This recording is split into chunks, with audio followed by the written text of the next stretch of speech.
Allez, c'est parti pour le book haul. Allez. Ouf. Ils sont où les livres? Je les ai mis là. Ah non, ils sont là.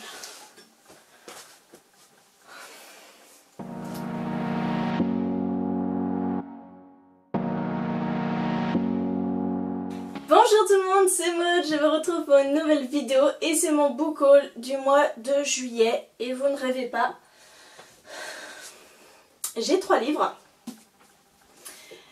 mais en fait pas seulement parce que j'ai des e-books, parce qu'il y a eu la grosse OP de Brajlon Milady Castelmore et j'ai craqué, mais franchement raisonnablement. Je vous présente tout de suite les livres papier que j'ai trouvé à Easy Cash, donc c'est de l'occasion. Donc j'ai trouvé Vampire et Indigne, le tome 7 de Queen Betsy aux éditions Milady. Alors le tome 7 alors que je n'ai pas le tome 4, 5 et 6. Mais comme vous voyez, c'est du 99 centimes.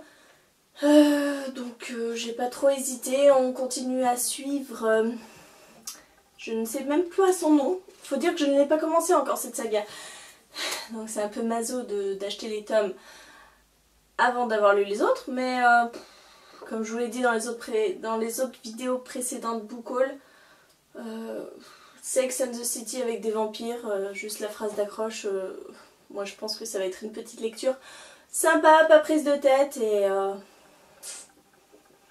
il faudra que je la commence quand même cette saga. Mais quand on voit le nombre de tomes sortis, ça fait un petit peu peur. Second livre que j'ai trouvé, il s'agit de Nos âmes jumelles de Samantha Bailly aux éditions Rajo. J'ai 2 autres livres dans ma palle de Samantha Bailly et je n'en ai lu au cœur aucun. Donc toujours pareil, je craque pour des livres sans connaître vraiment la plume de l'auteur. J'ai Ce qui nous lie et Oraison l'intégrale. Donc des styles un petit peu différents. Nos âmes jumelles c'est encore différent, mais je pense que je vais accrocher, il n'y a pas de raison. Ici nous suivons Sonia qui écrit et Lou qui dessine, je crois que c'est ça. Elles vont se rencontrer sur un forum internet et une amitié va se créer entre les deux. Et c'est cool, je peux vous faire des résumés des livres que j'achète maintenant, parce qu'il y en a beaucoup moins. Donc il y a plus de qualité peut-être. Bref. Cette histoire me fait vraiment envie. Le tome 2 est sorti il y a pas très longtemps, ou il y a peut-être longtemps, je sais plus, en début d'année je crois. Celui-là, et ben écoutez, je l'ai trouvé à moitié prix, donc il est en super état. Donc j'ai hâte de connaître cette histoire qui peut être sympa. En plus c'est écrit hyper gros. Oh, c'est un truc de fou comme c'est écrit gros quoi. C'est écrit gros en plus. Et ben en plus il y a tous les échanges de mails. Enfin de mails, de chat. Ça va se lire super rapidement. Et le dernier, ça faisait très longtemps que je n'avais pas lu cet auteur. Et il s'agit de Central Park de Guillaume Musso aux éditions XO. Lui c'est pareil, hein, au lieu de 21,90 je vais payer 5,99. C'est un grand format. Bon, le dos est un peu cassé. Ah, j'ai un message. Le dos est un peu cassé donc j'ai hésité avant de le prendre et puis finalement j'avais envie de me remettre un petit peu au Musso parce que j'ai lu ses premiers livres. Je me suis un petit peu arrêtée, donc j'avais envie de continuer. Ici, je crois que nous suivons 2 personnes qui se réveillent dans Central Park, menottées à un banc, donc un homme et une femme, donc Alice et Gabriel. Ils ne se connaissent pas, ils n'ont aucun souvenir de ce qui a pu se passer, de leur rencontre ou quoi. Voilà la base de l'histoire. Ça me paraissait assez sympa. Et comme je vous ai dit, ça fait longtemps que j'ai pas lu de Guillaume Musso et celui-là me tentait pas mal. Il y avait La fille de Brooklyn aussi, mais il était bien moins remisé, je dois dire, hein, puisque c'est un peu le dernier. Mais celui-là, ouais, me faisait vraiment envie. On va passer au e-book, et comme je vous ai dit, je pense avoir été raisonnable, puisque quand il y a eu la grosse OP, il y avait quand même 500 e-books à 0,99 centimes. Je n'ai craqué que pour 5 e-books. 5 sur 500, je trouve que j'ai été hyper raisonnable. Le premier que j'ai déjà lu, donc finalement il ne rejoint pas ma palle, hein. Le premier c'est 1414 de Paul Béorn et Silène Edgar, aux éditions Castelmeur. Dans ce livre, nous suivons Adrien avec un A et Adrien avec un H, qui vont se retrouver à correspondre ensemble, à s'envoyer des lettres, pensant chacun qu'ils écrivent à un de leurs cousins qui habitent à une vingtaine de kilomètres. Sauf qu'en fait, c'est bien plus compliqué que ça, puisque Adrien et Adrien sont séparés par 100 ans. Adrien H évolue en 1914 et Adrien A évolue en 2014. Autre livre que je me suis pris grâce à la grosse OP, il s'agit de Bad Romance de Céline Mancellon dans la collection Milady. Donc ici, vous vous doutez bien que nous sommes dans une romance du Milady, hein. Et ici, nous allons suivre Emma qui va faire une rencontre assez étrange avec un garçon qui s'infiltre dans sa toile de tente un petit peu éméchée. Et de là va partir une histoire assez cocasse, je pense. Voilà, j'avais envie un petit peu de romance, pas prise de tête. Franchement, je sais pas du tout ce que va donner ce livre, mais je vais me laisser guider. Ensuite, on quitte la romance pour Le nom du vent de Patrick Rothfuss aux éditions Bragelonne. Donc, il s'agit du premier tome des Chroniques du Tueur de Rois. La première journée, que je l'ai pris grâce à Cassandra de la chaîne Croque Limo, qui en a tellement bien parlé de ce livre. C'est un gros pavé, hein, je crois qu'il fait 800 pages en papier. Mais c'est de la fantaisie. On se retrouve à suivre l'histoire d'un personnage assez extraordinaire qui a été beaucoup de choses dans sa vie, qui a eu une vie exceptionnelle et d'assassin, enfin bon bref, de plein de choses. Et en fait on nous conte son histoire à travers ce livre.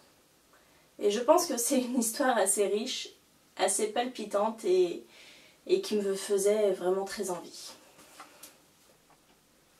J'ai trop chaud, je suis en train de mourir de chaud là. J'ai les cheveux qui se collent au cou, c'est affreux. C'est affreux. Quatrième livre et on part encore dans autre chose puisque nous partons chez les zombies. Avec Feed, donc le tome 1 de Mira Grant aux éditions Bragelonne. Ici, comme je vous l'ai dit, on part chez les zombies. Alors, il me semble que c'est une histoire qui se déroule en 2034. Où nous suivons des personnages qui vont devoir survivre, forcément. De ce que j'ai compris, c'est que 20 ans plus tôt, des chercheurs ont découvert en fait un traitement pour guérir le cancer, les rhumes, enfin tout quoi. Et sauf que ça a génétiquement modifié pas mal de choses dans le cerveau et ça a créé des zombies. Il m'en faut pas plus, en ce moment je suis très roman post-apocalyptique, très roman de zombies, grâce au club de lecture des zombies lecteurs anonymes. Si vous ne vous êtes pas encore inscrit, qu'est-ce que vous attendez? Donc celui-là me faisait de l'œil depuis un moment en papier. Les 3 tomes de cette trilogie sont sortis et j'avais vraiment envie de les prendre et puis à chaque fois je me disais ah t'as acheté 3 livres d'un coup hein. C'est pas ce qui m'arrête d'habitude mais j'ai profité de l'occasion, c'était à 99 centimes. Et le dernier livre acheté pendant cette opération. Il s'agit d'un premier tome. Oui, parce que pendant la grosse OP, il y avait quasiment que des premiers tomes. Ou que des premiers tomes. Donc j'ai pris le premier tome du Paris des Merveilles de Pierre Pével, Les Enchantements d'Ambremer, chez Bragelonne. J'ai pris quand même pas mal de Bragelonne. 3 Bragelonne, un Castelmeur, un Milady. On voit quand même que mon style de prédilection, c'est quand même les lectures de l'imaginaire. Je dis ça, je dirais. Avec les couvertures magnifiques. Bon là c'est dommage, hein, c'est du noir et blanc parce que c'est sur une liseuse. Mais les couvertures sont juste... les couvertures sont juste magnifiques dans la version papier. Je vous mettrai de toute façon je pense les couvertures papier quelque part que vous voyez quand même. Et ici nous sommes dans le Paris de 1909 je crois. Où nous allons suivre un univers assez différent du nôtre, puisqu'il y a des sirènes dans la Seine, il y a tout un tas de petites créatures extrêmement étranges qui peuplent Paris. Et nous suivons un homme qui est mage, il me semble, et qui a été engagé pour retrouver des objets mystiques. Sauf que lors de son enquête, il va se retrouver mêlé à des affaires de meurtre et ça va dégénérer. C'est tout ce que j'en sais. Moi je connais Pierre Pével par Le Haut Royaume. C'est une saga, j'ai lu les 2 premiers tomes, j'attends avec impatience le 3e, que j'avais beaucoup aimé, vraiment. Alors pourquoi pas me plonger dans cet auteur avec autre chose. Bon bah écoutez, mon book haul est fini. Je ne vais pas avoir trop chaud pendant trop longtemps. Parce que là, clairement, il fait 50 degrés dans cette pièce. J'en peux plus. Donc c'était quand même assez cool de vous faire un book haul assez réduit. Parce que là, les dernières fois, c'était juste pas possible. Hein. On est d'accord, c'était juste une catastrophe. Je laisse un petit peu ma palle respirer. Malheureusement, ou heureusement pour vous, comme je vous prépare un concours pour fin août, qui se prolongera en septembre, hein, on va attendre que les gens reviennent de vacances quand même, eh bien je vais passer une commande. Bah oui, il vous faut des lots, donc je vais passer une commande et forcément je pense que je vais passer une commande pour moi aussi.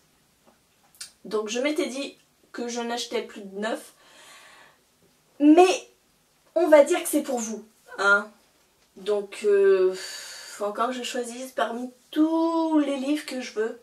Et ça c'est juste une horreur parce que j'en veux trop. Bon, ça ne vous concerne pas, là c'est le book haul de juillet où j'ai été relativement sage. Franchement, je crois que ça fait... En tout cas, moi je suis fière de moi parce que j'ai pas dépensé une fortune en livres comme je dépense une fortune en livres tous les mois. Hein. Comme d'habitude en commentaire, n'hésitez pas à me dire si vous avez lu un de ces livres. Ce que vous en avez pensé, si vous avez aimé ou pas. Voilà, tout ce que vous pouvez pour me les faire sortir de ma palle assez rapidement. Si par exemple vous en avez en commun avec moi, n'hésitez pas à me le dire, comme ça on peut s'organiser une petite lecture commune. Ça me les fera sortir beaucoup plus vite. Et puis comme ça on échange, c'est plutôt sympa, moi j'aime bien. Et en attendant, je vous fais de gros bisous, vous souhaite de bonnes lectures et vous dis à la semaine prochaine pour une nouvelle vidéo de Patrick Rothfuss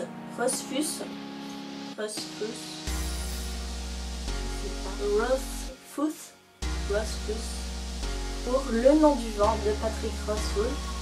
Non, de Patrick Rothfuss.